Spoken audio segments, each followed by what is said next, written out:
আরে ফারুক ভাই, কি অবস্থা, কেমন আছেন? আরে মিরাজ ভাই, আর বইলো না তুমি। কেন ফারুক ভাই, আপনার আবার কি হইলো? একটা মেয়ের ডাইনামিক ডুও লাগবে, তাই আমারে পাগল করে দিচ্ছে। এখন আবার ইনভাইট দিতেছে বারবার। আরে মিয়া, তাইলে ফার্স্ট ফার্স্ট ওই মেয়েটারে গ্রুপে নেন, আমার ডাইনামিক ডুও লাগবো।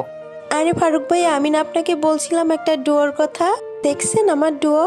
হ্যাঁ হ্যাঁ, তোমার জন্য তো একটা ডুও রেডি করছি। এই যে মিরাজ, মিরাজের সাথে তুমি তোমার ডুও করো। আরে ফারুক ভাই, এর সাথে আমি ডু করবো। এর লেভেল কত দেখছেন? সিলভারের প্লেয়ার, লেভেল 11। এর সাথে আমি ডু করব। এই বটির সাথে আমি ডাইনামিক ডু করব। এ আমার লেভেলে আছে। আরে তুমি ওর সাথে এরকম ব্যবহার করতেছো কেন? ও অনেক ভালো খেলে, ওর সাথে তুমি ডাইনামিক ডুও করতে পারো। আরে ভালো খেললেই কি হয়েছে? এর সাথে ডাইনামিক ডু করে আমার বান্ধবীদের আমি কি বলবো? বলবো আমার ডাইনামিক ডু একটা 11 লেভেলের বট। এর মতো বট আইডির সাথে আমার ডাইনামিক ডু করা সম্ভব না। আচ্ছা ফারুক ভাই, আমি একটু অফলাইন যাচ্ছি, আমার একটু ইনভাইট দিয়ে দি। আচ্ছা ঠিক আছে।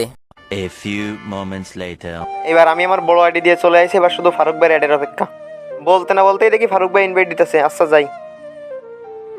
দেখো তো এবারে কে বানানো যায় কিনা। ও ভাই, গ্র্যান্ড মাস্টারের প্লেয়ার 87 লেভেল। ও মাই গড। হ্যাঁ হ্যাঁ ফারুক ভাই, আর কি করা যায়? আমি এরকম একটা ডাইনামিক ডু খুঁজতেছিলাম। আচ্ছা মিরাজ, তুমি তাইলে এবার ওরে ডাইনামিক ডু রিকোয়েস্ট দিয়ে দাও। আরে ফারুক ভাই, প্রশ্নই আসে না একে ডাইনামিক ডুও বানানোর। এত অহংকারী মেয়েকে আমি আমার ডাইনামিক ডুও বানাবো, আপনি ভাবলেন কেমনে? এই মেয়ে শোনো, তুমি একটু আগে আমাকে কি বললা? নো বট, 11 লেভেলের প্লেয়ার। তো তুমি তোমার প্রোফাইলটা চেক করো আর আমার প্রোফাইলটা চেক করো। অবশ্যই তুমি আমার প্রোফাইলটা চেক করছো, চেক করেই তো প্রথমে বললা যে 87 লেভেলের প্লেয়ার। তো এখন কি তুমি আমার লেভেলে আছো? তুমি আমার সাথে ডাইনামিক ডুও করতে চাচ্ছ? আর তোমাদের মতো এমন কিছু মেয়েদের জন্য আজকে গেমটা ধ্বংসের মুখে। আর সবসময় তুমি তোমার মাথায় একটা জিনিস রাখবা, তোমার চাহিদা তোমার যোগ্যতার মধ্যে সীমাবদ্ধ রাখবা।